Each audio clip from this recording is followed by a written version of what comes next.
संबंधित आपके गुरुजी ने, मैं सुन रहा था वहाँ से बैठे बैठे, हम लोग बात भी कर रहे सुन भी रहे थे, बहुत अच्छा बताया उन्होंने। उसका एक ब्रीफ स्केच हिंदुस्तान का आपके सम्मुख प्रस्तुत किया कि इंडिया कहाँ से चला और कहाँ तक रहा और अब कैसे क्या स्थिति है, कैसे हमको अधिकार मिला है, वो सब कुछ बता चुके हैं।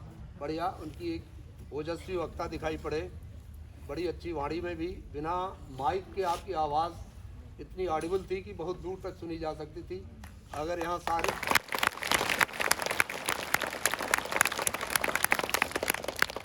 तो ऐसे ऐसे आपको टीचर भी मिले, निश्चित रूप से आपके टीचर ही होंगे।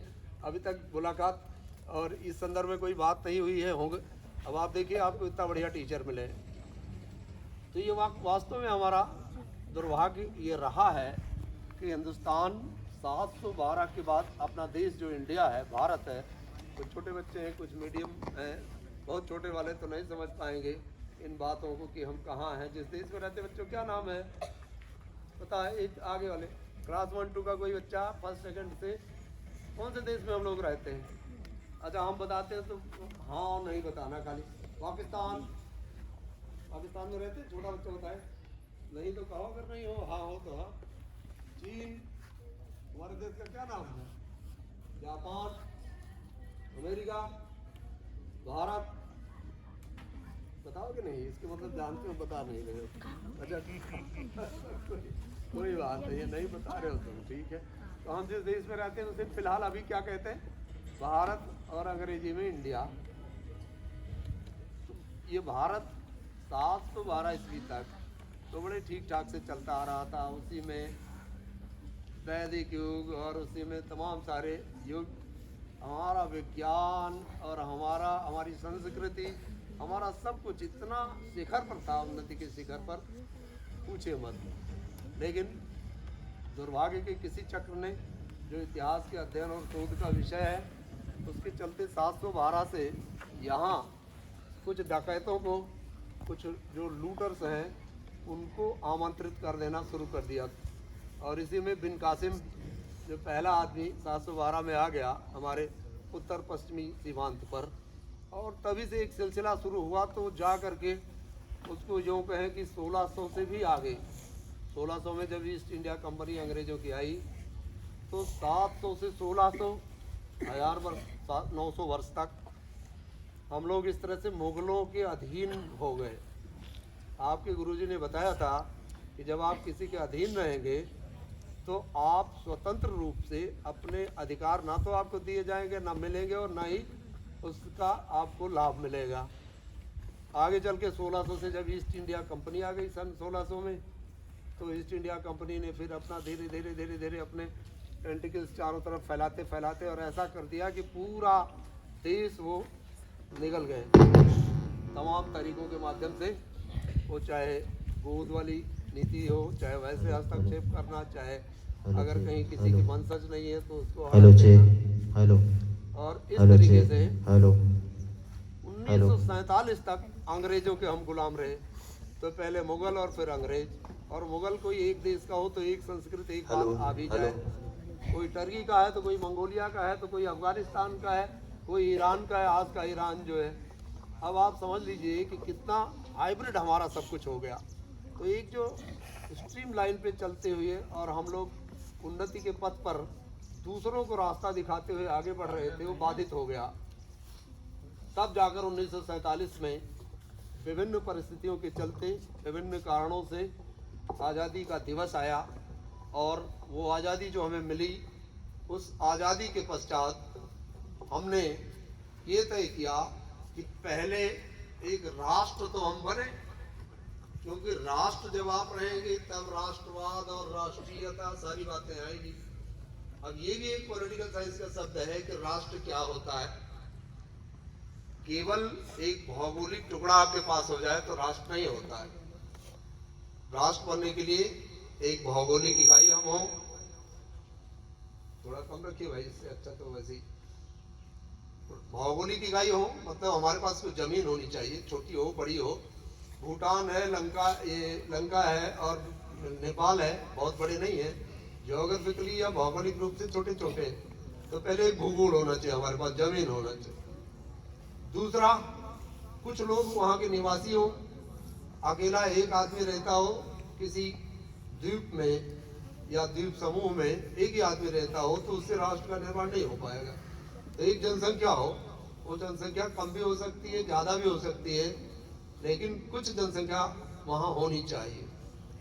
और तीसरा, वहाँ के लोगों को आपसी मतैक्यता के साथ जीने की का एक जुनून उनमें होना चाहिए कि भाई हम कुछ ऐसे ऐसे आचरण का निर्वहन करेंगे और हम अपने देश को मजबूत करेंगे सब मिल करके।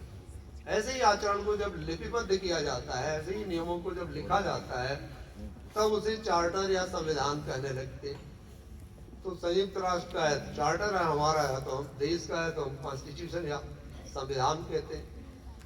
इस संविधान के द्वारा जो 1950 में लागू हुआ अपने देश में, इसके द्वारा वाकई असली रूप में गणतंत्र आपके यहाँ आ जाना चाहिए था। लेकिन एक ऑफिशियली है और एक वास्तविकता है। ऑफिशियली तो है गणतंत्र, लेकिन वास्तविकता ये है कि गण का जो ये तंत्र है, ये पता नहीं, अब नीचे से पावर ऊपर जानी चाहिए, लेकिन पावर ऊपर से नीचे जा रही है। बड़े तरफ से राष्ट्रपति की ओर से चालू करें, विधायक और प्रमुख की ओर से आपको होना तो ये चाहिए ब्लॉक प्रमुख गांव वाले का मुखापेक्षी हो, लेकिन होता यह है कि हम हाथ जोड़े खड़े रहते हैं, प्रमुख साहब हमारे गांव में कोई चीज कर दीजिए। तो ये थोड़ा सा अभी वास्तव में गणतंत्र नहीं आ पाया, उसके बारे में आदरणीय पांडे जी आपको डिटेल में बताएंगे। लेकिन एक अच्छा सा संविधान हमारे देश को मिल गया है, और यदि उसको आत्मसात किया जाए, यदि यहाँ की जनता और यहाँ के लोग और यहाँ के जो सो कॉल्ड अधिकारी और जो भी हैं, वो सभी अगर उसका अनुपालन करें, तो निश्चित रूप से देश महानतम देशों की श्रेणी में एक बार फिर से आ जाएगा। वैसे भी हम बहुत तेजी से आगे बढ़ रहे हैं। कई मामलों में 2-4 मामले हम आपको ऐसे ही गिना दें, जैसे मिलिट्री के क्षेत्र में हम लोग इस समय 4थे नंबर की सेना हो चुके हैं।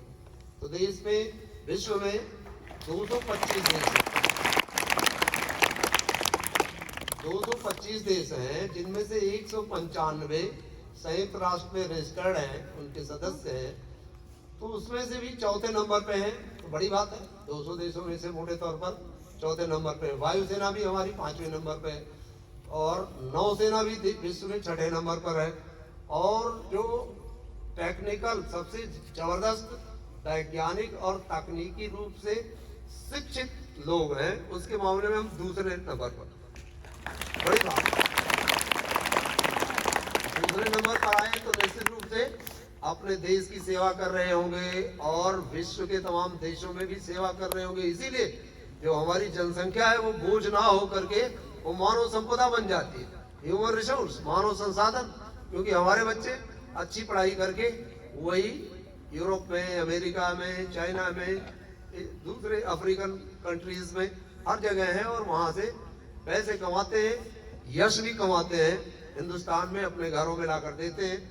तो देश की तरक्की होती है, हमारी जीडीपी और जीएनपी में इजाफा होता है, सकल घरेलू उत्पाद और सकल राष्ट्रीय उत्पाद हमारे बढ़ते हैं विभिन्न माध्यमों से। तो ये तो हुआ है, हमने विश्व में स्थान स्थापित किया है, लेकिन अभी हम चरम पे जा सकते हैं, 1 नंबर पे जा सकते हैं, यदि हमने सही ढंग से संविधान को लागू करवाने में हम कामयाब हो पाए और सही ढंग से इसका अनुपालन हुआ। आप देखिए, हमारे जो आदरणीय पांडे सर हैं, सभी बड़े लोग तो जानते हैं, बच्चों के लिए मैं बताऊं कि आप बहुत महत्वपूर्ण पद पर रहे।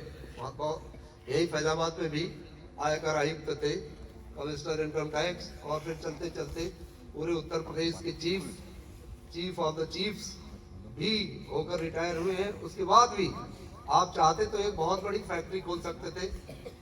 मुझे मालूम है कि आपके 100 बीघे के प्लाट ऐसे ही पड़े रहते हो, कहीं बाग पड़ी है तो कहीं उजड़ा हुआ वैसे पड़ा है, कोई देखने वाला नहीं है।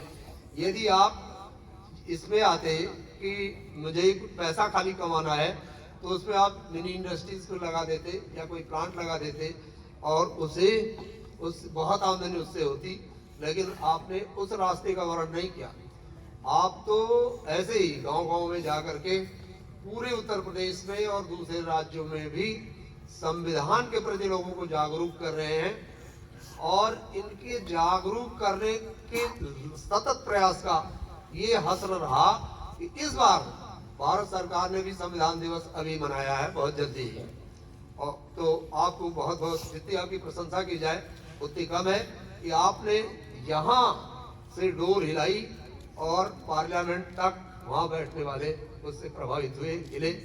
और अब विश्वास है कि आगे और भी लोग ध्यान देंगे।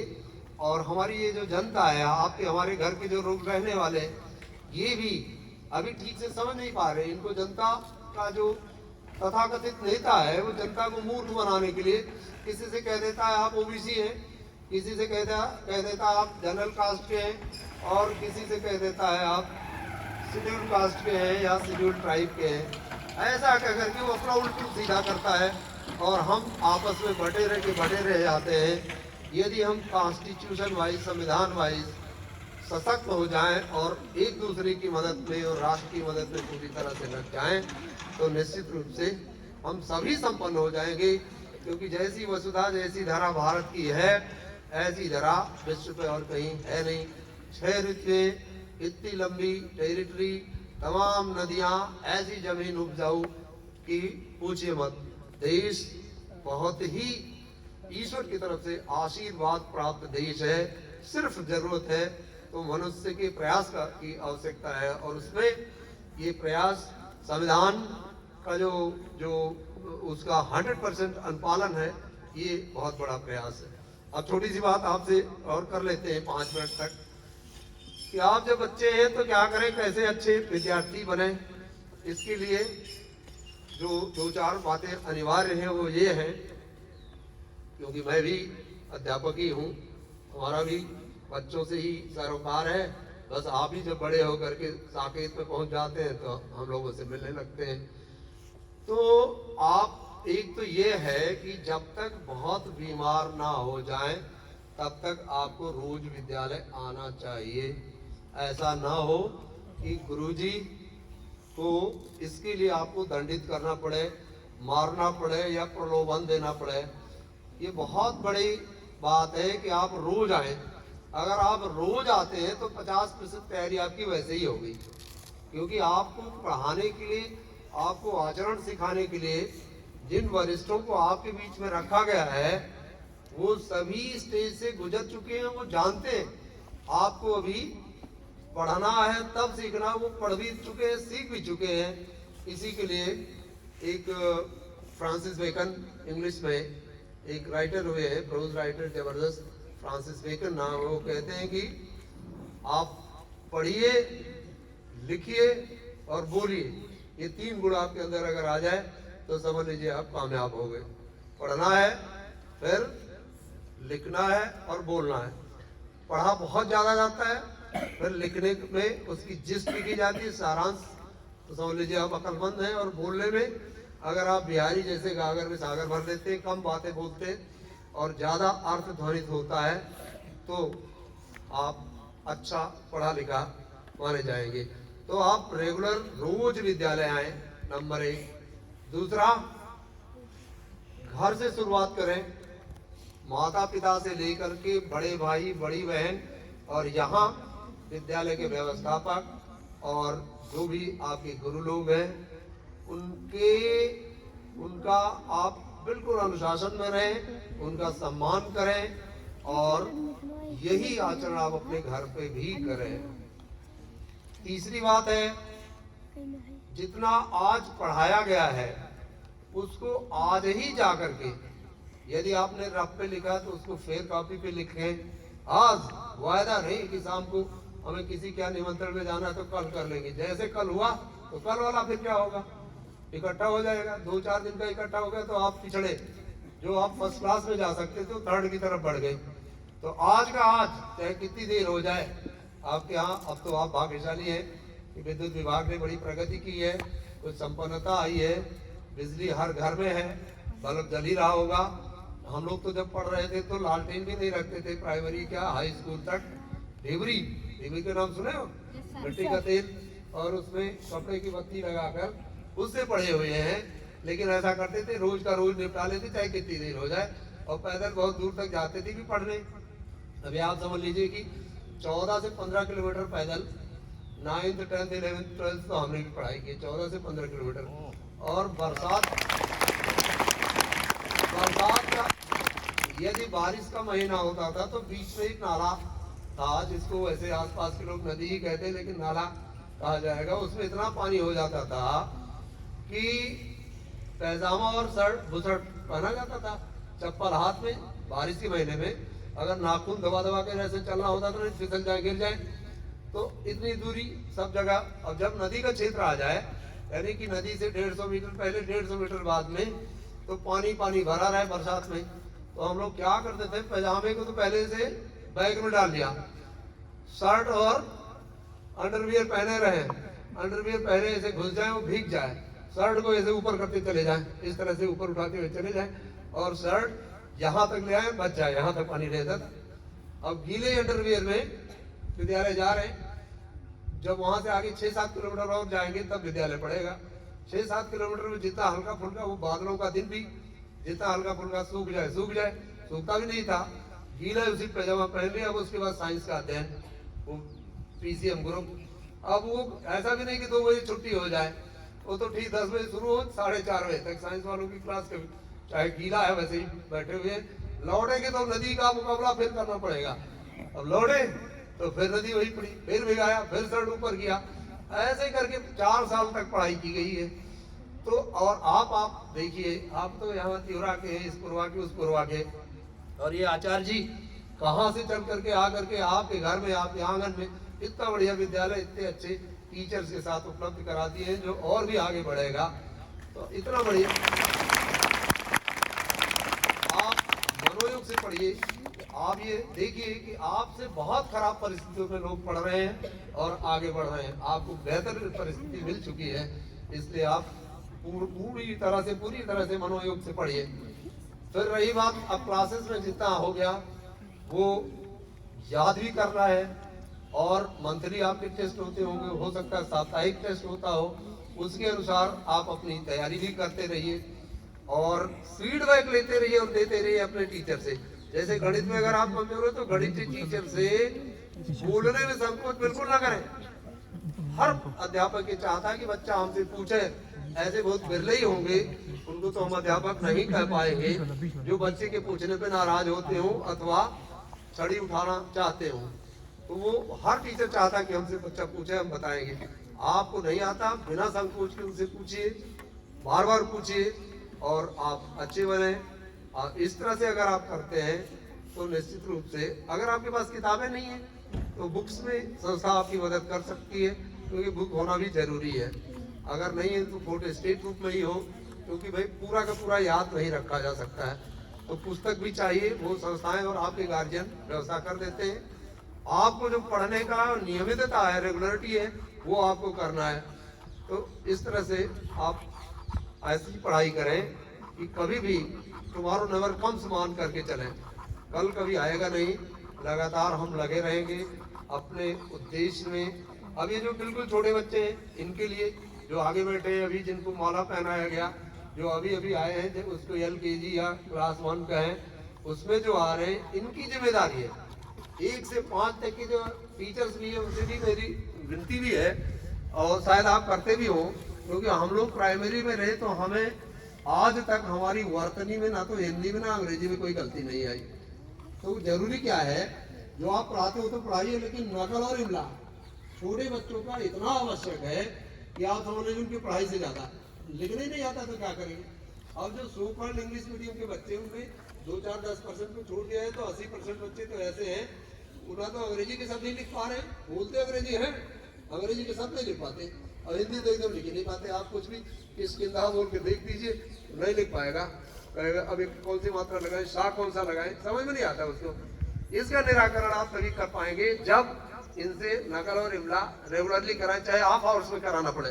3 बजे विद्यालय बंद होता है, आधा घंटा रुक जाइए, इमला बोलिए सबको और लिखवाइए 5वीं तक कम से कम।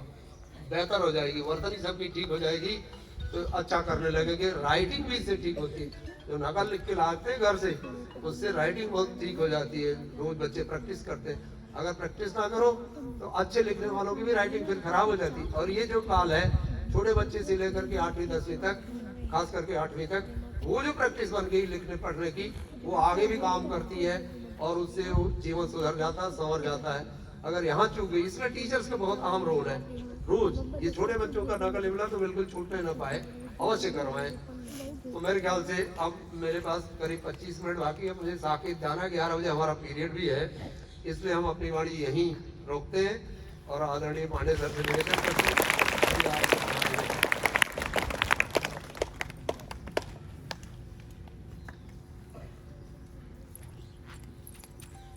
आप लोगों ने आदरणीय लक्ष्मी भैया की बातें सुनी हैं। जैसा उन्होंने जीवन में देखा, जैसा किया और जिस पद्धति के आधार पर आज इतने बड़े पद को सुशोभित कर रहे हैं, और सिर्फ शिक्षा ही नहीं तो संस्कार भी है कि सेवानिवृत्ति के पश्चात भी आज समाज को अपना ज्ञान बांट रहे हैं। तो इस प्रकार की शिक्षा और संस्कार लेने का इससे बड़ा आदर्श पुरुष और कोई नहीं हो सकता। अब हम आग्रह करते हैं, अपने आदरणीय पांडे साहब से विनती करते हैं, प्रार्थना करते हैं कि आप हमारे बच्चों का मार्गदर्शन और आशीर्वचन देने की कृपा करें।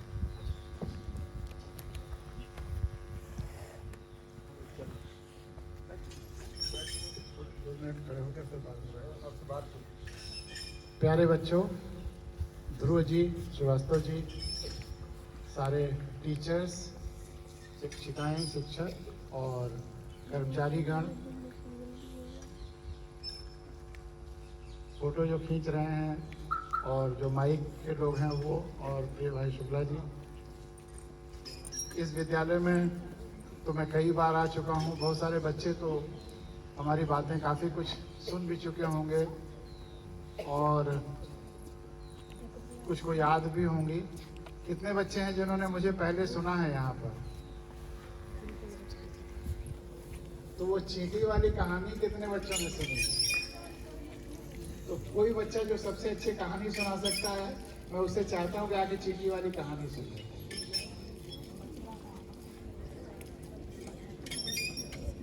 देखते हैं कि तुम कैसे कहानी सुनाते हो। आराम से आओ, कोई उसमें चिंता की बात नहीं, कोई संकोच की बात नहीं है। आओ, कोई आए। टीचर लोग, कोई जो बच्चा अच्छा बोलता हो, अच्छा सुनाता हो, उसको इधर भेजें।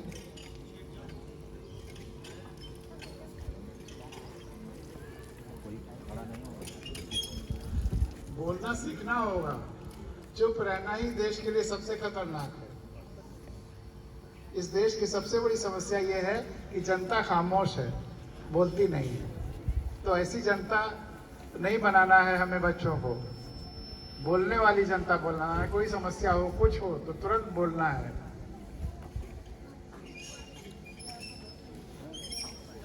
और विद्यालय में भी केवल टीचर बोलता रहे और स्टूडेंट सुनता रहे, यही नहीं होना है। स्टूडेंट भी बोले और टीचर सुने, टीचर बोले, स्टूडेंट सुने, दोनों में वार्तालाप होना चाहिए, प्रश्न उत्तर होना चाहिए, तभी बच्चा पुख्ता बनता है।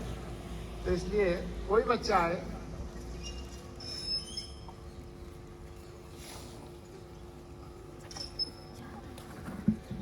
और अगर बच्चे नहीं आएंगे तो किसी टीचर को कहेंगे कि वो आकर सुनाए। इसलिए किसी बच्चे को भेजो।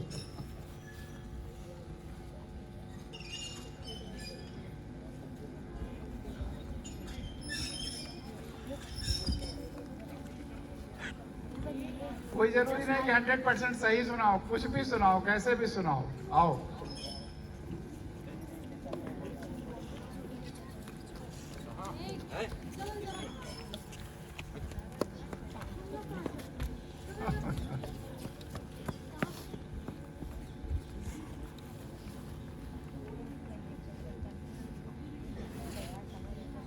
नहीं, कहानी चींटी वाली ही सुनानी है। कोई कहानी नहीं अलाउड है। आप मेरे प्रश्न को मॉडिफाई करने का आपको हक नहीं है। वो है कहानी कितनी भी सही गलत सुनाओ, लेकिन कहानी वही सुनानी, क्योंकि उसी कहानी से संविधान की शुरुआत करनी है।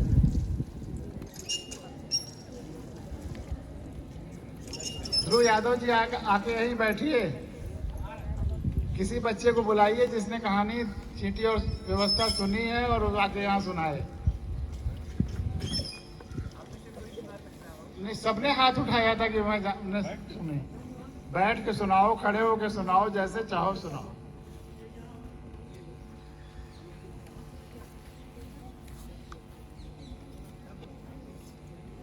राजा सिंह जाओगे क्या? याद है, याद तो है, झूठ नहीं बोलना।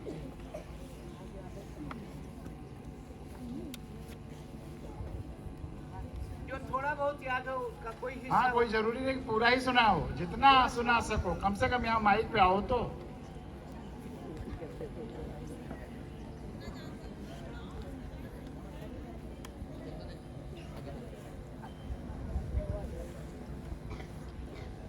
Very good. इतना संकोच हो गया तो अभी बहुत तुम लोगों को सीखना बाकी है। एक चींटी थी और वो दाना लेके जा रही थी। तोता था, दाना लेके जा रहा था और वह गया, दाना लिया और उसका दाना लेके जा रहा था, वह गिरा और किसी जगह फंस गया। और तब वह गया बढ़ई के पास, तो बढ़ई से कहा चलो भैया हमारा दाना निकाल दो। तो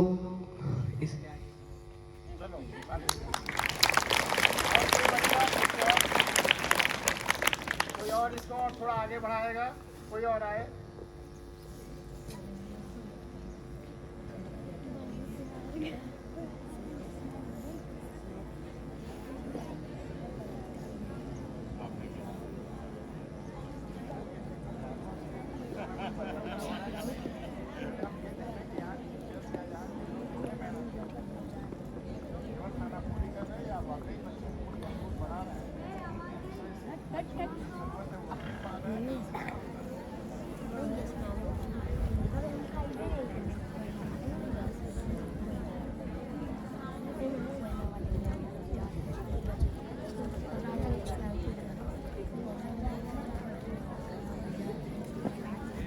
कोई टीचर आके सुनाएंगे कहानी?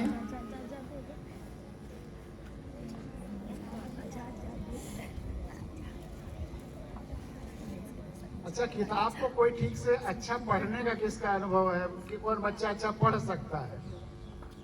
जो छपा हुआ है उसको पढ़ने का कौन अच्छा पढ़ सकता है? मैं किसी बच्चे को बुला करके अपनी किताब से उस कहानी को पढ़वाना चाहता हूँ। कौन अच्छा पढ़ सकता है? हाथ उठाओ, और जो अच्छा पढ़ सकता है वो आओ के यहाँ पे पढ़ो।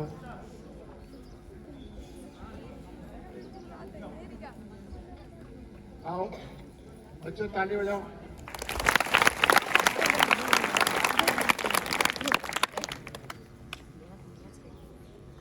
तुम पढ़ोगे? नहीं, हाँ माइक दे। और एक और बच्ची आई हुई है, आधा तुमसे सुनेंगे, उसके बाद आधा वो सुनाएगी, दोनों।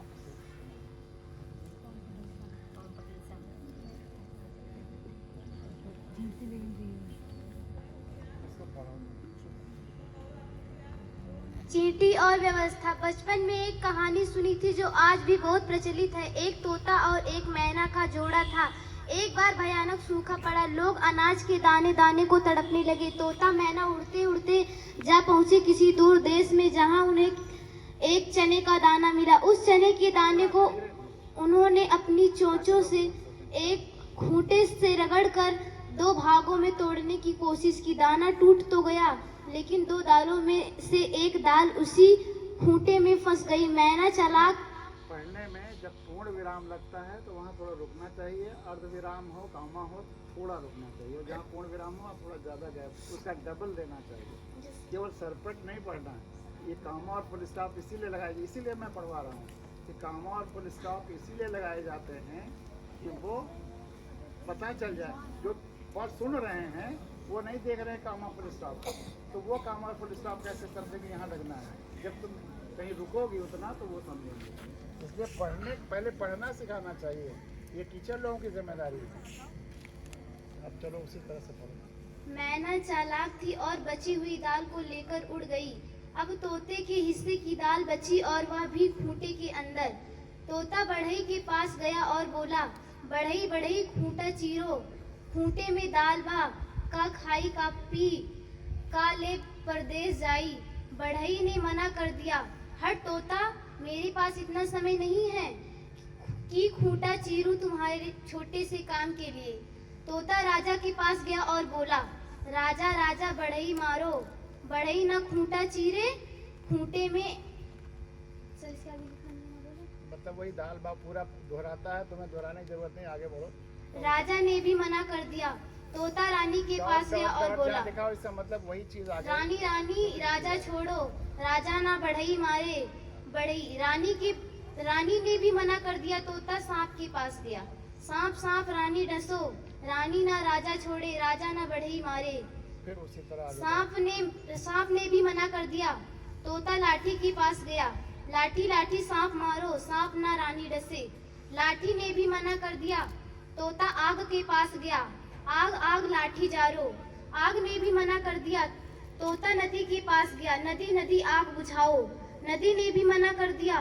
तोता हाथी के पास गया, हाथी हाथी नदी सोखो, हाथी ने भी मना कर दिया। तोता रोते हुए जा रहा था, उसका विलाप एक चींटी ने सुना। उसने कहा कि चलो मैं तुम्हारी समस्या का समाधान करने की कोशिश करती हूँ। वह सीधे हाथी की सूंड के अंदर घुस गई और काटने लगी। हाथी परेशान हो गया और बोला, हमें काटो वाटो मत कोई, हम नदी सोखा लोई। और अब वह नदी सोखने नदी के पास जा पहुंचा। नदी बोली, हमें सोखो वोखो मत कोई, हम तो आग बुझाई लोई। और इस तरह धीरे धीरे क्रम आगे बढ़ई तक पहुंच जाता है। बढ़ई राजा से कहता है, हमें मारो वारो मत कोई, हम खूंटा चीर लोई। और आखिर में कहानी के दो रूप मिलते हैं। एक में खूंटा कहता है, हमें चीरो उरो मत कोई, हम दाल देव लोई। तुम आगे बढ़ो। तुमको ये सीखना है कि पढ़ते समय जो मार्क ऑफ एक्सक्लेमेशन होते हैं, चाहे पूर्ण विराम हो अर्धविराम हो, वहाँ पर उसी हिसाब से रुकना होता है। चलो इस पे उसी का आगे कहानी है पढ़ेगी। और दूसरे में बढ़ई खूंटा हल्का सा चीर देता है और तोते को दाल मिल जाती है। सबसे अहम भूमिका इसी कहानी में चींटी की है। या फिर यह चींटी की है कौन? यदि हम समाज के परिप्रेक्ष्य में देखें तो वह परिप्रेक्ष्य में देखें तो वह और कोई नहीं, समाज एक आम आदमी है। समाज का एक आम आदमी है और हाथी है व्यवस्था एक आदना सा आम आदमी भी। मात्रा देखो, आप यहाँ की मात्रा नहीं है। पढ़ते समय एक एक अक्षर पे हर ध्यान होना चाहिए। गलत पढ़ना नहीं ठीक है, पढ़ना सीखो पहले। एक अदना सा आम आदमी भी बहुत हद तक बदल सकता है व्यवस्था को। वही बस उठ जाए तो सारी व्यवस्था की सोच में परिवर्तन हो जाता है। खूंटा, बढ़ई, राजा, रानी, आग, लाठी, नदी और हाथी, ये सभी व्यवस्था के विविध आयाम व फलक हैं। इन सब की सोच में परिवर्तन हो सकता है एक छोटी सी चींटी की उमंग से कि चलो मैं एक सही काम के लिए व्यवस्था से जूझने के लिए तैयार हूँ। यहाँ पर दो बातें और महत्वपूर्ण हैं। बढ़ई को केवल खूंटे को जरा सा चीर कर दाना निकाल देना था। राजा को भी बढ़ई को केवल डांट कर काम करा देना था, लेकिन किसी को तोते के प्रति जरा भी संवेदना नहीं हुई। चींटी को इतनी संवेदना ही क्यों? संवेदना हुई कि उसके वश में जो भी था उसने किया। उसके वश में रेंगना था तो वह पूरी संवेदनशीलता के साथ हाथी के सूंड में घुसकर रेंगी। धन्यवाद। क्या नाम है तुम्हारा? अभी तुम्हारी पहली वाली बच्ची ने ज़्यादा सही पढ़ा था, तुम पढ़ते पढ़ते लिखा कुछ और है, पढ़ कुछ और रही हो, मात्राएं ठीक से नहीं लगा रही हो। यह जिम्मेदारी टीचर्स की है। इसमें अगर कोई फेल हो रहा है तो तुम नहीं फेल हो रहे हो, टीचर्स फेल हो रहे हैं।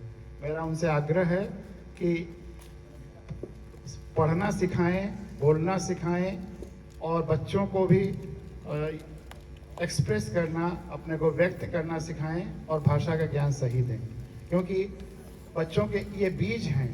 अगर इनको अभी नहीं सिखाया पढ़ाया जाएगा तो ज़िंदगी भर गलती होती रहेगी। तो और ज़्यादा ध्यान देना है और गहराई से ध्यान देना है, इनको परफेक्ट बनाना है।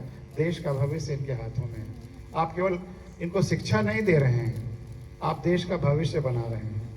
तो इसलिए और थोड़ी जिम्मेदारी दिखाइए। थैंक यू, बहुत अच्छा।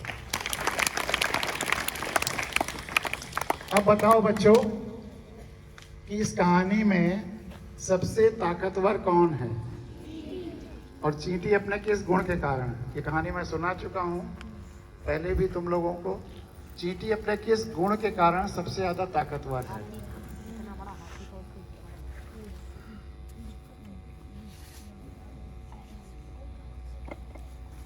कितने हाथ उठे थे कि चींटी तुम कहानी जानते हो?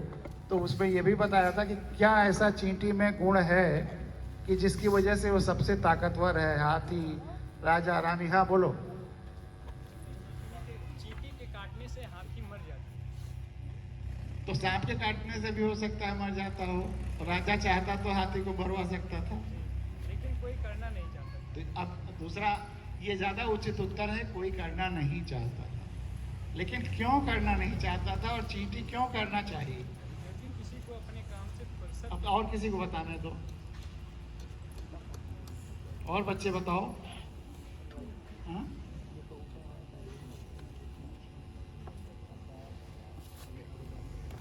ऐसा कौन सा कारण था जिसकी वजह से और कोई नहीं करना चाहता था और चींटी ने किया? या चींटी में ऐसा क्या गुण है जो और किसी में नहीं है? तुम लोग तो इतने बड़े बड़े बच्चे हो, 7 साल से छोटे बच्चे के बीच में अभी हम लोग जौनपुर में एक विद्यालय में थे और एक बच्चे ने 5 साल के सही उत्तर दे दिए। और वहां मैं पहली बार गया था और यहाँ तो कितनी बार आ चुका हूँ।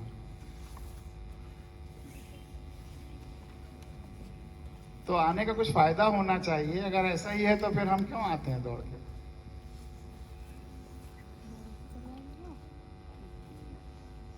चींटी में हो सकता है तुम जानते हो लेकिन ना बोल पा रहे हो, ना बोलना।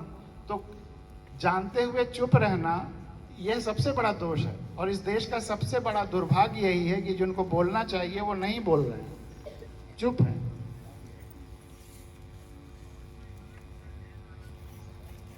सबसे बड़ा गुण चींटी में क्या है जिसकी वजह से सबसे शक्तिशाली है, सबसे ताकतवर है? तुमने खुद जवाब दिया कि सबसे ज्यादा शक्तिशाली चींटी है। तो चींटी अपने किस गुण के कारण शक्तिशाली है?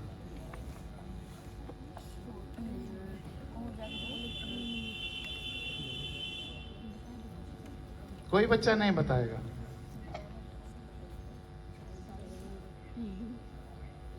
टीचर से पुराने हैं कि कोई नया भी?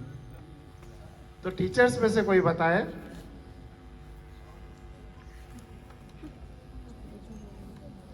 टीचर्स के लिए सबसे बड़ी एक जानकारी टीचर्स के लिए या हमारे लिए या ध्रुव यादव जी के लिए या श्रीवास्तव जी के लिए है कि कोई कुछ भी हो जाए लेकिन वह हमेशा एक विद्यार्थी रहता है, एक स्टूडेंट रहता है। अगर वह जिंदगी भर अपने को स्टूडेंट मानेगा तभी आगे बढ़ पाएगा या अच्छा टीचर हो पाएगा।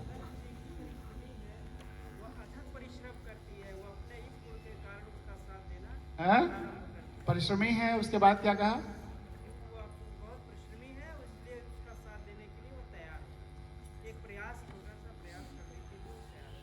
तो परिश्रमी तो हाथी भी है, परिश्रमी नदी है बहती रहती है, परिश्रमी आग भी है जलती रहती है, परिश्रमी सांप है रेंगता रहता है। परिश्रमी तो सभी हैं। श्रमजीवी, वही मैंने कहा, बाकी सब भी श्रमजीवी हैं। जो सांप है वो भी श्रमजीवी है।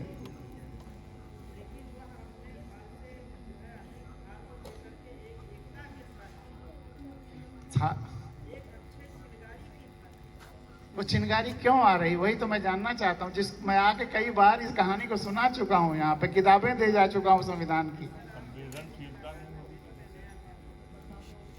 और सारी गुण जिन आप बता रहे हैं बाकी एलिमेंट्स में भी हैं, लेकिन इसका सही उत्तर फिर आज बता रहा हूँ, संवेदनशीलता, दूसरे के दुख सुख को अपने जैसा समझना।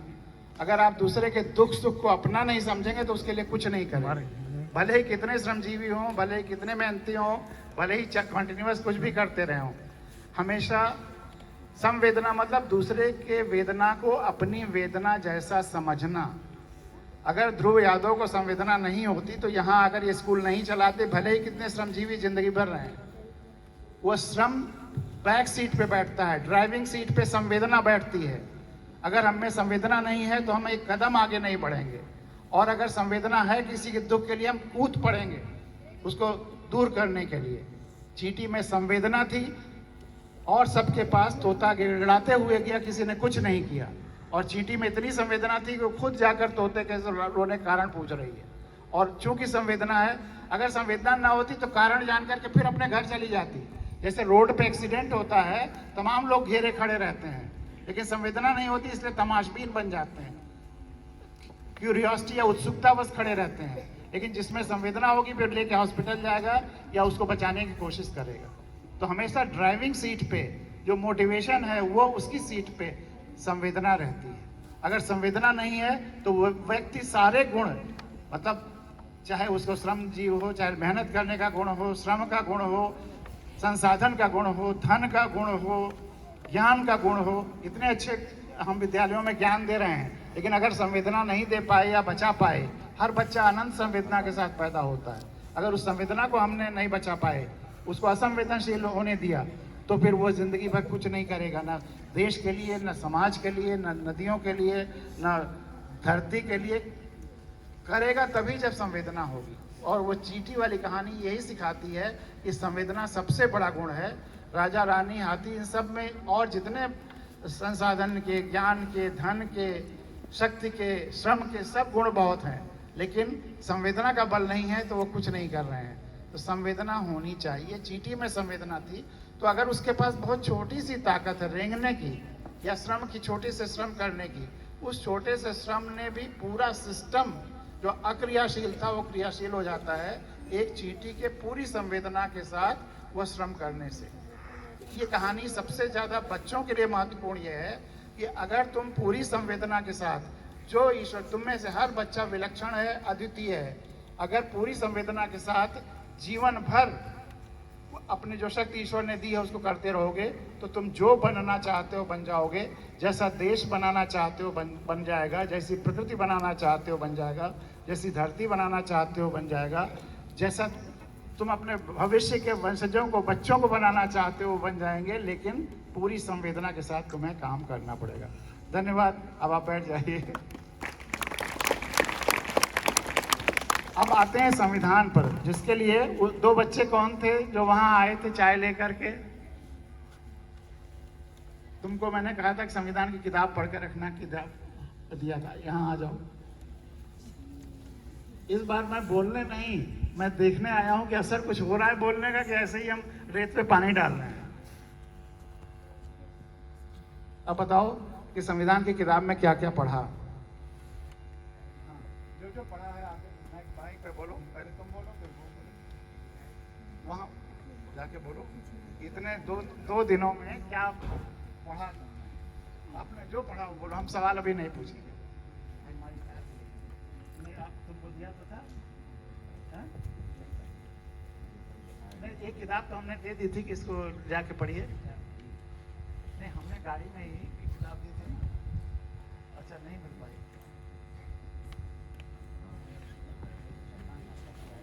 हाँ, आपने कहा था हम दे देंगे। हाँ, अच्छा चलो। तो वैसे संविधान के बारे में तो फिर जब पढ़े ही नहीं तो फिर क्या बता पाओगे। चलो बैठ जाओ। टीचर्स कुछ संविधान के बारे में बताएंगे, खास करके जो मतलब समाज शास्त्र या नागरिक शास्त्र पढ़ाते हैं, वो क्या क्या पढ़ाया है उन्होंने संविधान के बारे में बच्चों को।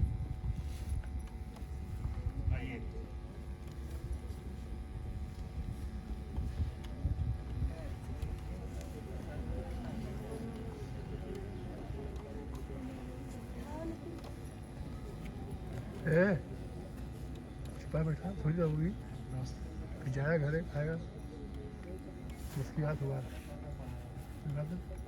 बार बार मांगे आया है।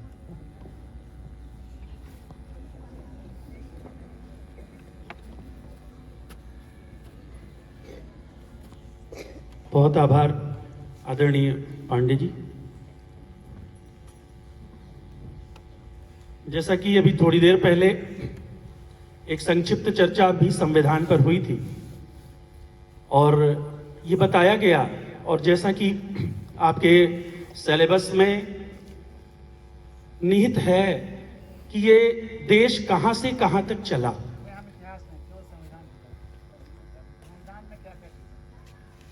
संविधान हमारा जब देश आजाद हुआ तो एक आवश्यकता थी इस देश में एक आम आदमी को उसकी ताकत का एहसास कराने की, कि इस देश की जनता जो अपना अधिकार, अपना अस्तित्व भूल चुकी है मुगल वंश और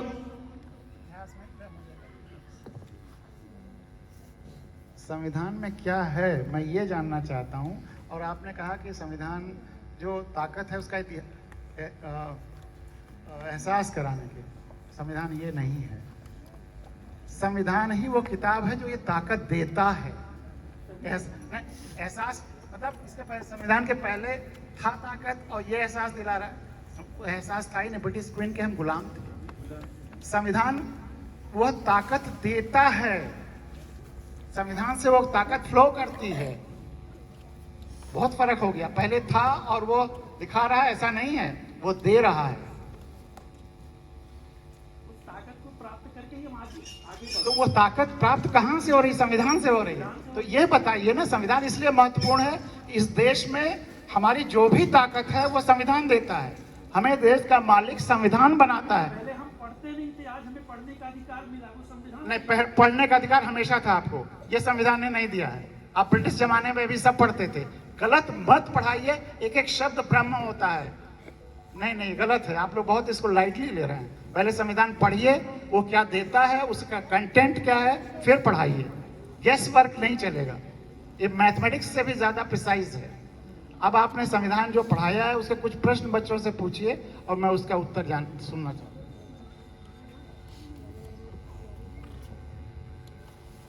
भारतीय संविधान किस तिथि को बनकर के तैयार हुआ? कौन बच्चा बताएगा? आप सब एक साथ भी बता सकते हैं, खड़े होकर के बताइए। भारतीय संविधान किस तिथि को लागू हुआ?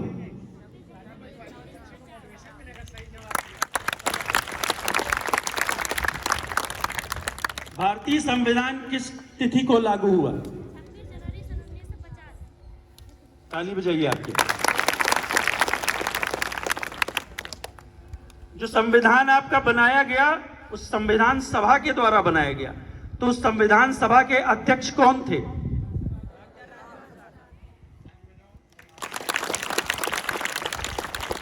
संविधान सभा के अध्यक्ष के साथ साथ पहले एक अस्थायी अध्यक्ष का भी चुनाव किया गया था। तो संविधान सभा के अस्थायी अध्यक्ष कौन थे? डॉक्टर सच्चिदानंद सिन्हा। ताली बजाइए आप लोग। और उसमें एक संवैधानिक सलाहकार का पद भी सृजित किया गया था। तो संविधान सभा के संवैधानिक सलाहकार, उनका नाम क्या था? संवैधानिक सलाहकार। हाँ बताइए, बोलो खड़े हुए। डॉक्टर भीमराव अम्बेडकर। नहीं, क्या बताया? BN राव। हाँ, ताली बजाइए आपके लिए। और संविधान सभा में प्रारूप समिति, जिसकी एक बहुत महत्वपूर्ण भूमिका थी, उसके अध्यक्ष डॉक्टर भीमराव अंबेडकर। और आज का दिन बड़ा अहम है।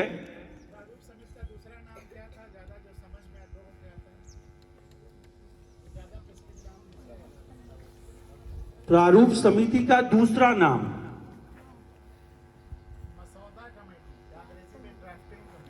ड्राफ्टिंग कमेटी, या हिंदी में मसौदा कमेटी। संविधान सभा में कितने सदस्य चुने गए थे? 389। लोकतंत्र किसको कहते हैं?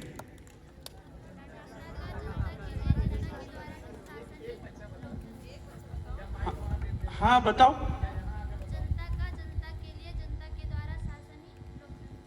हाँ, ये तो एक परिभाषा हो गई। किसकी परिभाषा है ये? किस स्थान पे दिया था? गेट्सबर्ग। Very good. लोकतंत्र की परिभाषा आपने दी, लोकतंत्र का अर्थ बताइए। मतलब जनता का शासन। जनता का, उन्होंने शासन बोला है।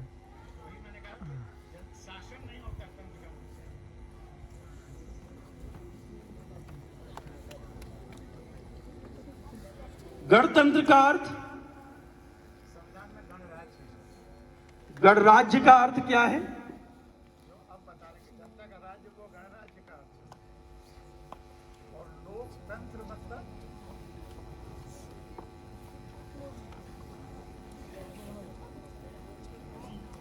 हाँ बताइए। इसमें कोई एक व्यक्ति शासन नहीं कर सकता। जैसे अगर किसी का मतलब कोई राजा है, उसका बेटा राजा का बेटा राजा नहीं हो सकता।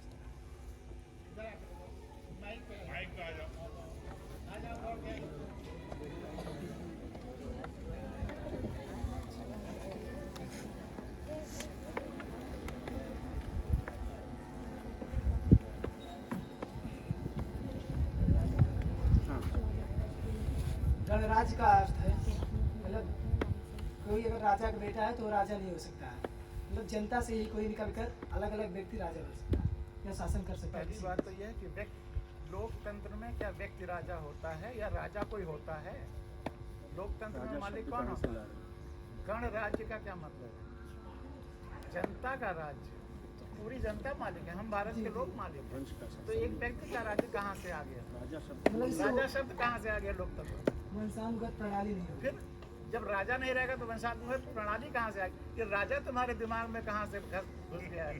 लोकतंत्र में राजा को भूल जाओ।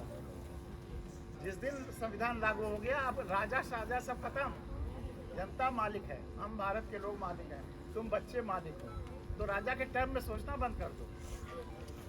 कि तुम्हारे दिमाग में जो राजा इतना घर कर गया है वो निकाल दो जाओ।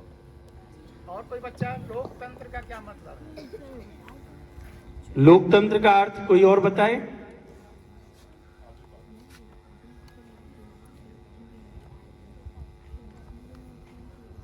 कितने मूल अधिकार हैं आपके संविधान में? सवाल पर मैंने उसका उत्तर हो जाए तब अगले सवाल पे जाइए। पहले लोकतंत्र का कोई अर्थ न बता पाए तो मैं उस पर चर्चा करूँ। लोकतंत्र का अर्थ और बताइए, अपने शब्दों में बताइए। ये आवश्यक नहीं कि जो आपने किताब में पढ़ा है वो सेम टू सेम वही बताइए। आपको जो समझ में आता है वो बताइए। लोकतंत्र का अर्थ क्या है? या जो आपने अभी परिभाषा अब्राहम लिंकन की बताई उसी की व्याख्या आप करिए अगर कर सकते हैं तो। लोकतंत्र का अर्थ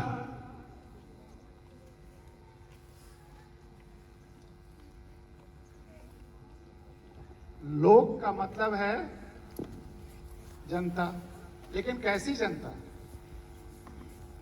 लोक आलोक से बना हुआ है। नागरिक शास्त्र से थोड़ा आगे बढ़ करके शब्दों पर ध्यान देना जरूरी है। लोक आलोक से बना है, आलोक देखने से बना है, रोशनी और देखना। तो जो जनता देख रही हो खुली आंखों से वह लोक है, खुली आंखों वाली जनता। भारत के सब लोग अपनी आंखें खुली रखें, लोक बन जाएं और उस लोक से जो तंत्र उभरेगा, जैसे राजतंत्र जो राजा से तंत्र उभरता है वो राजतंत्र है। जो लोक से उभर रहा है, खुली हुई आंखों की जनता से उभर रहा है, वह लोकतंत्र है। खुली हुई आंखों के लोग हो जाएंगे सारे देश में और वह व्यवस्था को चुनेंगे, व्यवस्था उन्हीं से उभरेगी, इसलिए लोकतंत्र है। और उसको अगले वो गणराज्य में और स्पष्ट कर दिया गया कि जनता का राज्य, जनता का राज्य है और जनता अपनी आंखें खुली रख करके लोगों को प्रतिनिधियों चुनेगी, अपनी व्यवस्था बनाएगी, तंत्र बनाएगी, तो वो हुआ लोकतंत्र। इधर बाथरूम पीछे वहाँ अंदर है ना। अब मैं चाहता हूँ कि कोई बच्चा आकर के प्रियम्बल को पढ़े, प्रस्तावना या उद्देश्य का। अभिषेक आओ।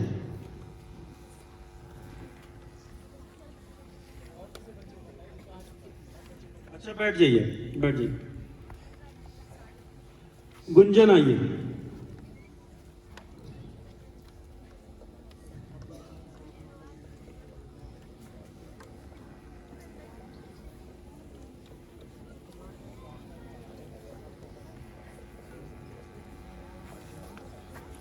जल्दी आइए।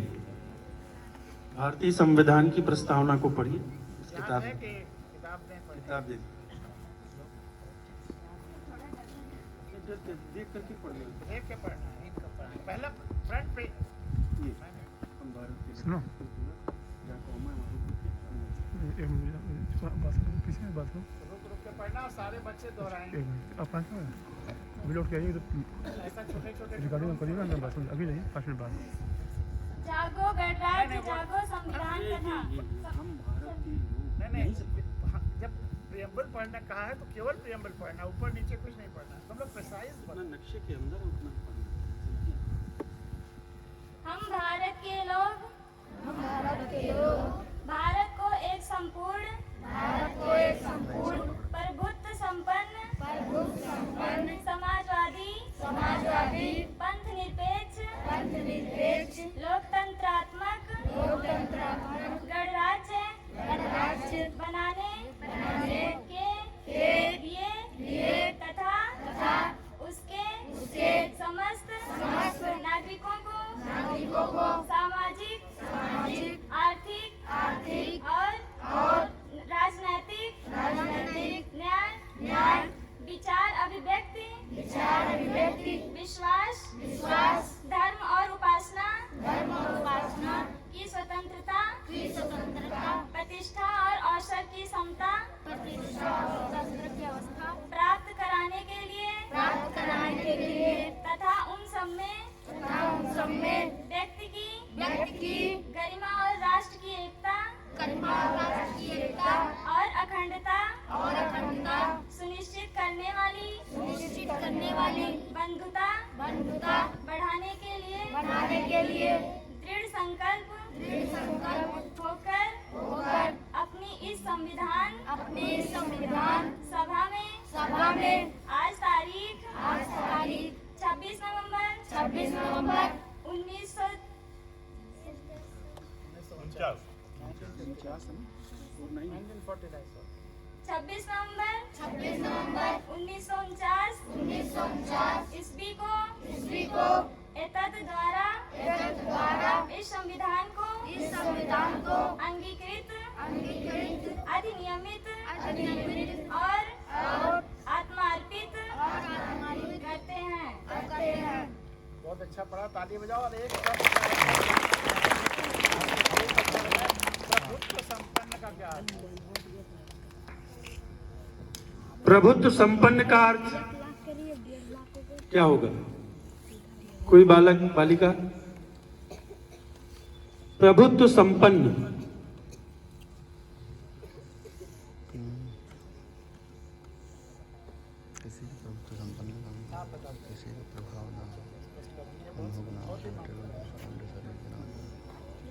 प्रभुत्व संपन्न का अर्थ है कि इस देश की जनता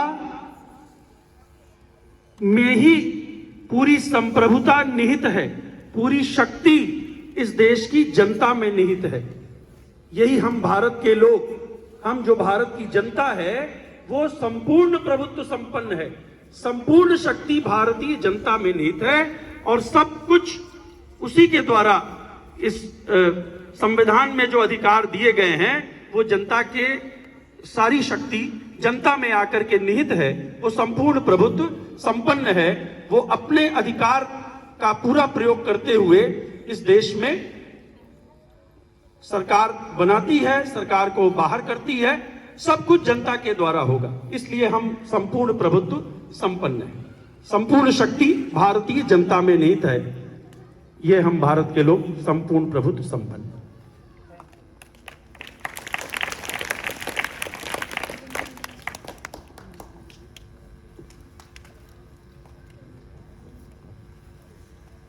बहुत अच्छा बताया पांडे जी ने। प्रभुत्व संपन्न बहुत ही महत्वपूर्ण गुण है आजादी का, लोकतंत्र का। और प्रभुत्व संपन्न अगर कोई व्यवस्था या देश होता है, संप्रभु कोई देश होता है, तो उसका सबसे बड़ा गुण ये है कि ना कोई बाहरी ताकत या ना कोई बाहरी देश, ना कोई बाहरी समूह उस पर कोई कंट्रोल कर सकता है। उस पर केवल और केवल सारा नियंत्रण हम भारत के लोगों का है। बाहरी किसी देश का, बाहरी किसी ताकत का, बाहरी किसी समूह का कोई नियंत्रण नहीं है। और केवल बाहरी ही नहीं,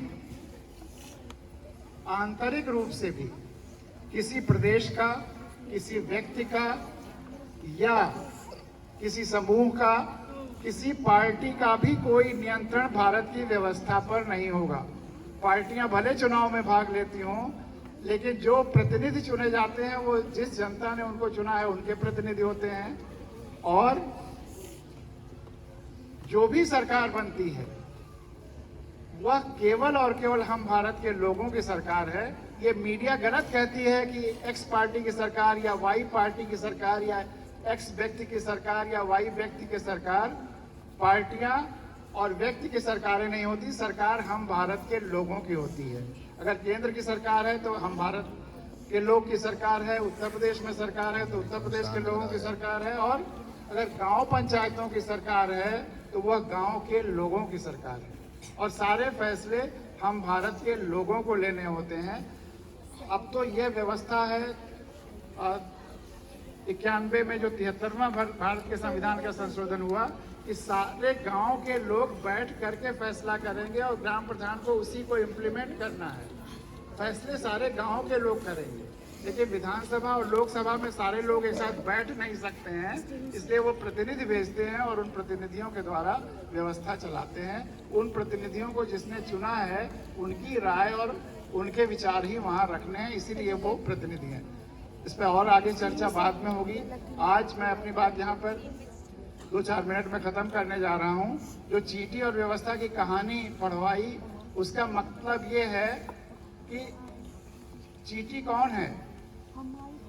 आम आदमी, जो सबसे छोटा एलिमेंट माना जाता है, जिसके बड़े बड़े पद वाले। अब मीडिया किसको हाईलाइट करता है, मीडिया किसको बड़ा दिखाता है? जो पदों पर बैठे हुए हैं। लेकिन सबसे शक्तिशाली चीटी है, वो पद वाले नहीं हैं।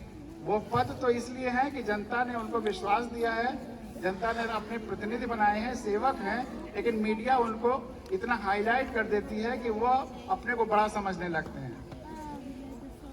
चाहे प्रधानमंत्री हो, चाहे मुख्यमंत्री हो, सब के सब जनता के सेवक हैं और तुम मालिक हो। लेकिन जब कोई शपथ लेता है प्रधानमंत्री या मुख्यमंत्री का, तो मीडिया क्या दिखाती है? फला फला का राज तिलक।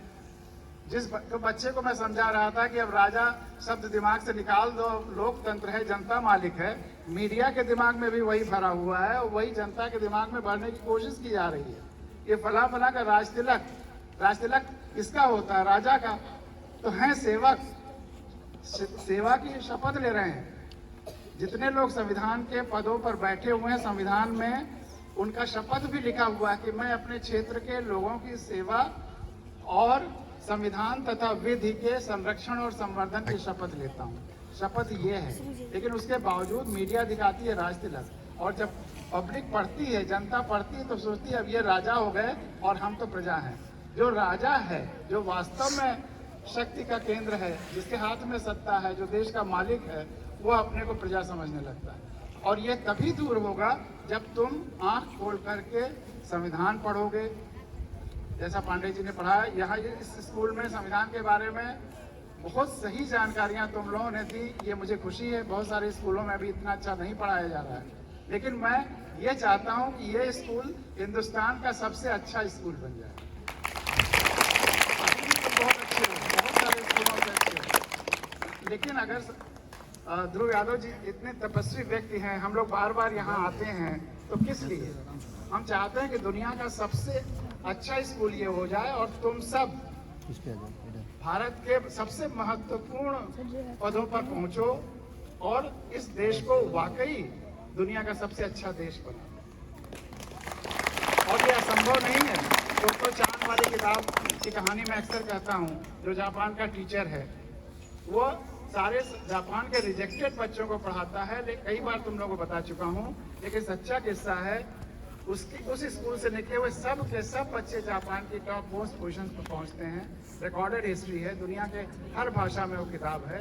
तो तुम में से हर बच्चा हिंदुस्तान और दुनिया का सबसे अच्छा बच्चा हो सकता है और भविष्य में देश के सबसे महत्वपूर्ण और दुनिया के सबसे महत्वपूर्ण पदों पर या स्थानों पर पहुंच सकता है। तुम्हारे हर सपने पूरे हो सकते हैं, लेकिन शर्त वही है, वही चींटी वाली, कि जैसे चींटी पूरी संवेदना के साथ जब वो श्रम करती है तो पूरा सिस्टम ठीक हो जाता है। तो तुम्हें भी ईश्वर ने जो शक्तियाँ दी हैं उसको पूरी संवेदना के साथ, पूरी लगन के साथ, पूरी तत्परता के साथ लगातार जिंदगी भर करते रहना होगा। तो जो तुम्हारे सपने हो जाएंगे, जैसा तुम बनना चाहते हो जाएगा, सब हो जाएगा। अब यहीं पर मैं अपनी बात को खत्म करता हूं, लेकिन तुम्हारे मन में अगर कोई प्रश्न है तो तुम्हारे 3-4 प्रश्नों का उत्तर मैं देना चाहूंगा, उसके बाद जितना मुझसे हो सकेगा, और फिर हम लोग अपनी वार्ता आगे के लिए पोस्टपोन करेंगे, फिर जब कभी आएंगे तो चर्चा होगी। लेकिन 4-5 तुम्हारे प्रश्न जो तुम्हारे मन में हो पूछ सकते हो, पढ़ने के बारे में, संविधान के बारे में, जीवन के किसी क्षेत्र के बारे में, किसी विषय के बारे में, जो तुम चाहो। यही बढ़ाकर पूछ लो तो और अच्छा लगेगा। 5 बच्चों के प्रश्नों का उत्तर दूंगा।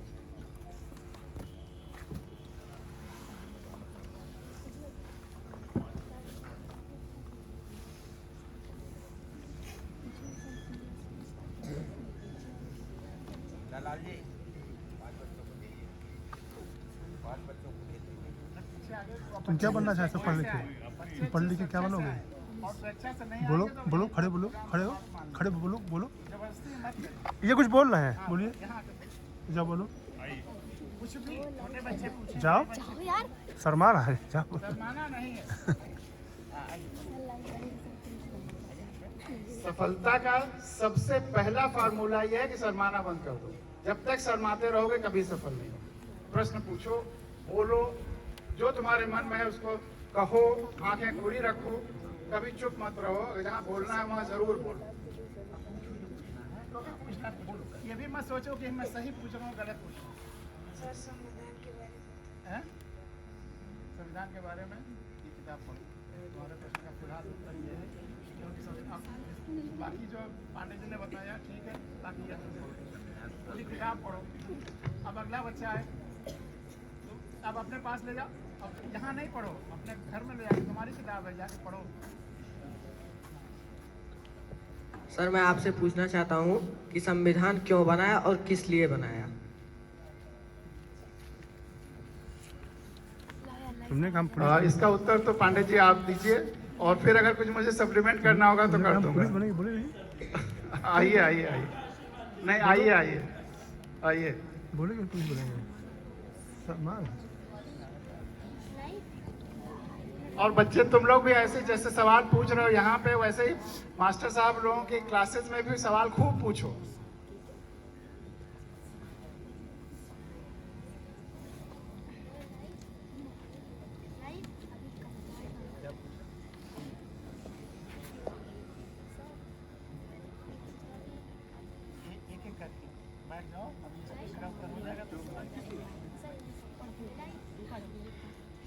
ये बच्चा पूछ रहा है संविधान क्यों बना और किस लिए बना।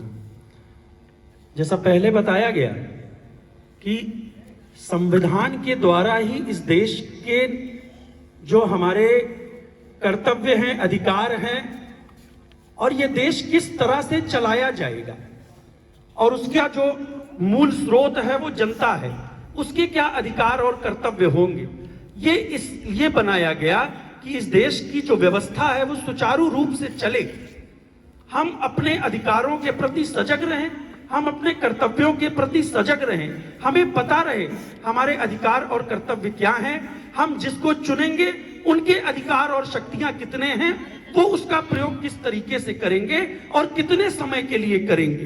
कोई भी अपने पद और कर्तव्यों का दुरुपयोग ना कर सके, क्योंकि भारत ब्रिटेन की तरह ऐसा देश नहीं था कि जहां परंपराओं के द्वारा संविधान बनता गया और चलता गया। भारत बहुत बड़ा देश था। भारत में अनेकों धर्म, अनेकों जातियां, अनेकों संस्कृतियां अलग अलग विद्यमान थी।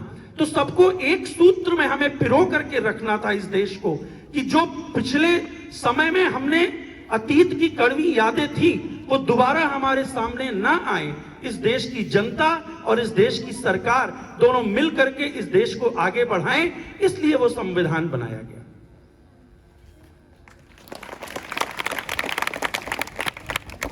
बहुत अच्छा बताया पांडे जी ने।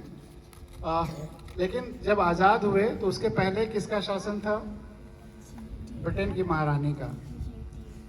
और जब आज़ाद हुआ देश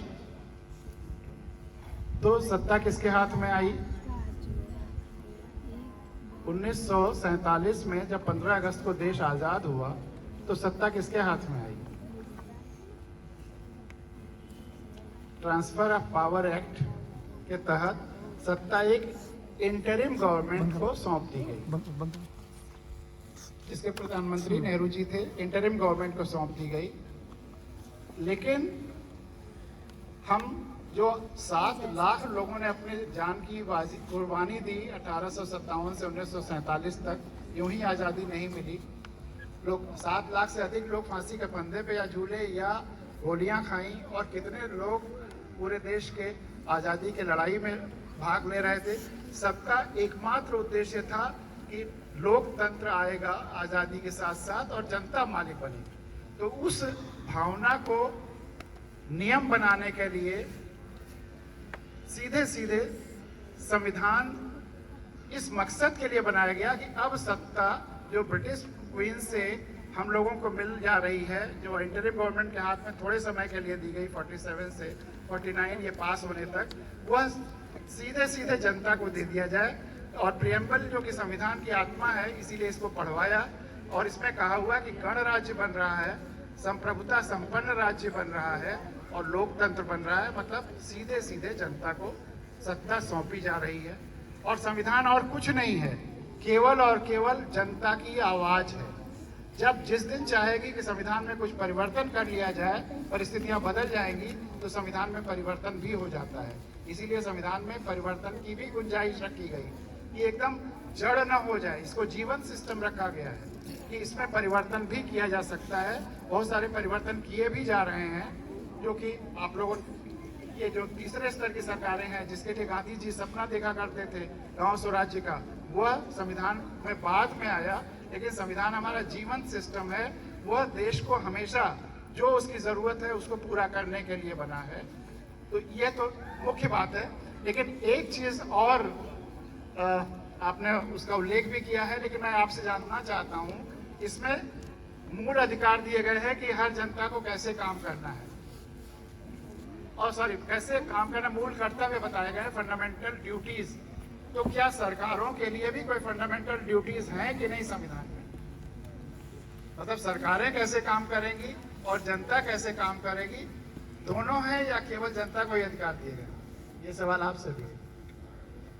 जनता से ही है सर, सरकार से नहीं है। सरकार का कर्तव्य तो बस वो शपथ ग्रहण नहीं। Directive principles of state policy वो केवल और केवल सरकारों का कर्तव्य है। कानून बना करके अगर वो डायरेक्शन दिया गया है कि आप ऐसा करेंगे, वो उनको उसी तरह बाध्यता इस मामले में नहीं है। बाध्यता है लेकिन नहीं है, इसलिए बाध्यता नहीं, कोर्ट में नहीं जा सकते हैं। लेकिन जनता के लिए बाध्यता है कि तुम ऐसी सरकारों को चुनो जो ये काम करे। तो वो क्योंकि अल्टीमेट हमारे संविधान का रक्षा करने का काम जनता के बीच में है, क्योंकि जनता को ही शक्तिशाली बनाता है। और अगर कोई सरकार जनता की शक्ति को कम करने जा रहा है तो उसको निकाल बाहर करो।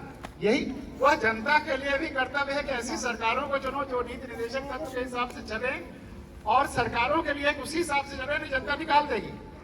हमारे नीति निर्देशक तत्वों में लिखा हुआ है कि सरकार ऐसी जनता को चुननी है, अपनी सरकार ऐसी बनानी है कि जो कंसंट्रेशन ऑफ वेल्थ ना होने दे, कुछ लोगों के हाथ में सारे देश की संपत्ति का नियंत्रण न हो।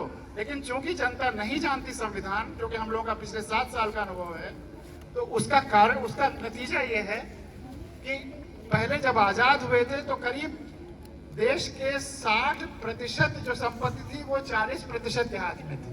आज हालत यह है कि 1% के हाथ में 70% संपत्ति चली गई। सीधे सीधे नीति निर्देशक तत्वों का हनन हो रहा है और जनता नहीं जानती है, इसलिए ये सब खुलेआम हो रहा है। जिस दिन जान जाएगी फिर ऐसे लोगों को चुनना बंद कर देगी। जो भी पैसे खर्च करके 60 मतलब 1 करोड़, 2 करोड़, 5 करोड़, 10 करोड़ खर्च करके चुनाव जीतेगा, वो जीतने के बाद केवल और केवल लूटेगा। उसको जनता के और गरीबों के सपने पूरा करने से कोई मतलब नहीं है। तो जनता को आंख खोल करके उसी को, वही जो शपथ दे के हम नीति निर्देशक तत्वों के अनुसार काम करेंगे, उसी को वोट देना वो उनके लिए कर्तव्य है। इसलिए मैंने ये सवाल पूछा आपके कहने के बाद। बच्चे 2 सवाल और। अंदर जो बाथरूम है ना, बाथरूम के बाहर जो कमरा है, बेंच वगैरह, चश्मा, चाबी है। अध्यक्षीय व्यवस्था में क्या अंतर है? अंदर जो कोने बाथरूम बना है, बाथरूम का जो कमरा है, बेंच का चश्मा, चाबी कहाँ है?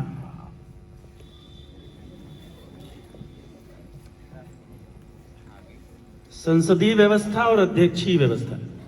संसदीय व्यवस्था जो आपके देश में है, कार्यपालिका और व्यवस्थापिका आपस में जुड़े होते हैं। अगर आप जानते हैं, व्यवस्थापिका मतलब संसद, कार्यपालिका मीन मंत्रिमंडल, उन दोनों का सम्मिलन होता है। और कार्यपालिका जो आपका मंत्रिमंडल है, अपने सभी कार्यों के लिए व्यवस्थापिका के प्रति उत्तरदायी होती है। और अध्यक्षीय व्यवस्था इसी का विलोम है कि वहां पर व्यवस्थापिका और कार्यपालिका अलग अलग होते हैं और कार्यपालिका अपने किसी भी कार्य के लिए व्यवस्थापिका के प्रति उत्तरदायी नहीं होती। सर, संविधान सभा के उपाध्यक्ष कौन है? उपाध्यक्ष कौन?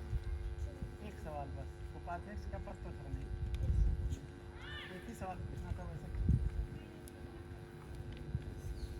संविधान सभा में 13 या 17 कितनी समितियां थी, जिसमें अलग अलग सबके चेयरमैन थे, लेकिन उपाध्यक्ष का कोई पद नहीं।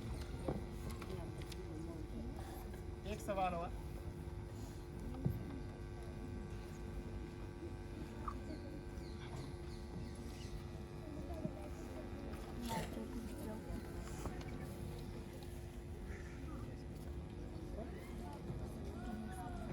सर, संविधान सभा को कठोर एवं लचीला क्यों कहते हैं? संविधान के अलावा भी कोई प्रश्न की उम्मीद मैं कर रहा था, तुम्हारे अपने जीवन के बारे में, अपनी पढ़ाई के बारे में। तो मैंने शुरू में स्पष्ट कर दिया था, लेकिन ज़्यादातर लोगों ने संविधान पर ही चर्चा की। चलो अच्छा है, अब ये आखिरी सवाल था, इस पर आप बताएंगे कुछ?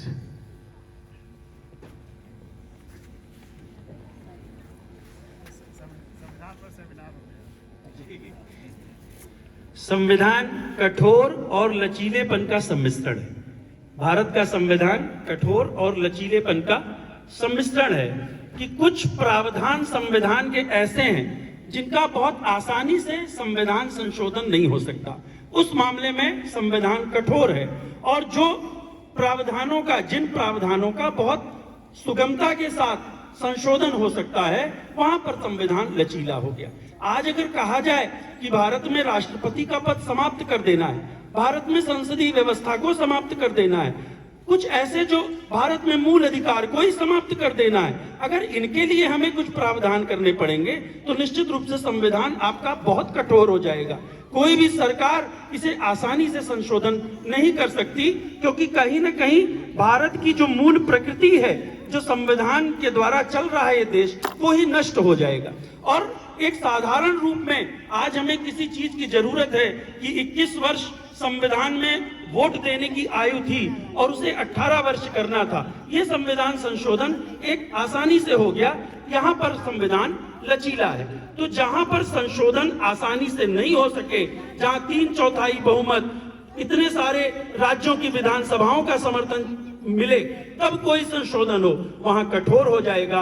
और जो संसद के दोनों सदनों के बहुमत के द्वारा संशोधन हो जाए, वो लचीला संविधान संशोधन कहा जाएगा। तो वो लचीला संविधान और कठोर संविधान इसे ही कहते हैं।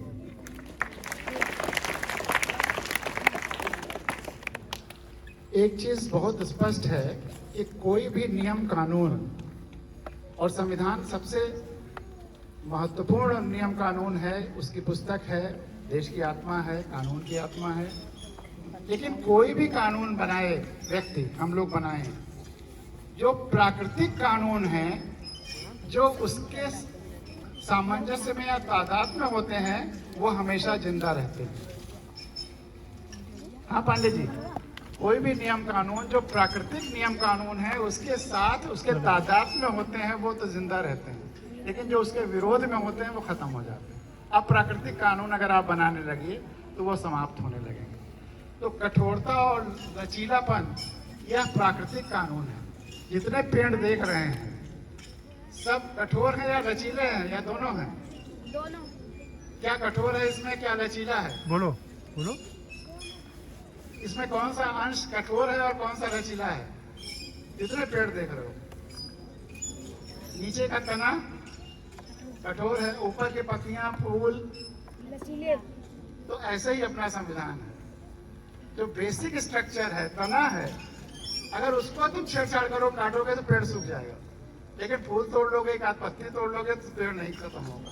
तो वैसे ही जो जरूरत की चीजें हैं उसमें परिवर्तन किया जा सकता है, लेकिन जो एकदम ठोस है उसमें परिवर्तन नहीं किया जा सकता। और सुप्रीम कोर्ट ने बार बार कहा है कि जो बेसिक स्ट्रक्चर है, जैसा कि पांडे जी ने कहा था, हमारा संविधान में राष्ट्रपति, उपराष्ट्रपति, संसदीय लोकतंत्र और सबको इस देश का मालिक बना देना, पूरी जनता ही मालिक है, ये सब चीजें कोई सरकार नहीं बदल सकती। इसको सुनिश्चित किया गया है संविधान में। तो इसी के साथ हम लोग की बातचीत खत्म होती है। और पांडे जी ने एक एग्जाम्पल के रूप में दिया था कि लचीलेपन का, कि वोटिंग की एज 21 साल से 18 साल कर दी गई है। और मैं पिछले 40 साल से हिंदुस्तान और पूरी दुनिया के लोकतंत्रों के लिए मांग कर रहा हूं और उसके लिए अभियान कर रहा हूं, और एक दिन वो हो के रहेगा कि हर बच्चे को मताधिकार मिल जाए। तुम में से जितने बैठे हो, जिसको आज माला पहनाया हम लोगों ने, उसको भी वोटिंग राइट है। तुम, ये सच्ची बात है कि जितने बच्चे यहाँ बैठे हुए हैं, तुम सब हम लोगों से बहुत अच्छे हो। हम सब चाहे जो बने हैं, लेकिन तुम हम लोगों से कहीं अच्छे हो। हम सब पेड़ हो गए हैं और तुम सब बीज हो। और हर बीज में हर पेड़ से बड़ा होने की संभावना है। तुम अच्छाई में, पवित्रता में तो हमसे अच्छे हो ही, हमें तमाम सारे और धीरे धीरे, जैसे जिसको मैच्योरिटी कहते हैं, अवगुण आ गए हैं। तुम सब पवित्र हो। और इतने पवित्र बच्चों की जब वोट नहीं ली जाती है, उनकी राय नहीं ली जाती है, तो व्यवस्था कैसे पवित्र होगी? इसीलिए व्यवस्था में सारी गड़बड़ियां हैं। मैं ये कहता हूं कि दुनिया के हर लोकतंत्र में बच्चों को मताधिकार दिया जाए। उस दिन सारे स्कूल खुले रहें और वहीं वो वोट दे दें, तो सारे तुम बच्चे सही लोगों को वोट दोगे और हम बड़े लोग गलत लोगों को वोट देते हैं। हमें तमाम चश्मे लोभ के, जाति के, धर्म के, और तुम केवल हम भारत के लोगों के बच्चों के रूप में वोट दोगे और सही व्यवस्था आएगी। तो वो जो परिवर्तन होगा, उसके लिए मूलभूत ढांचे में परिवर्तन नहीं किया जाएगा या जाना होगा, धीरे धीरे करके बढ़ाया जाएगा। 18 से 15, फिर 15 से 12, 12 से 10, 10 से 8, ऐसे ही एक दिन सारे बच्चों को दुनिया में वोट देने का अधिकार मिल जाएगा। तुम्हें आश्चर्य होगा, एक समय ऐसा था जब लोकतंत्र आया धरती पर, 400-500 पुराना है लोकतंत्र का इतिहास, उसके पहले लोकतंत्र नहीं था।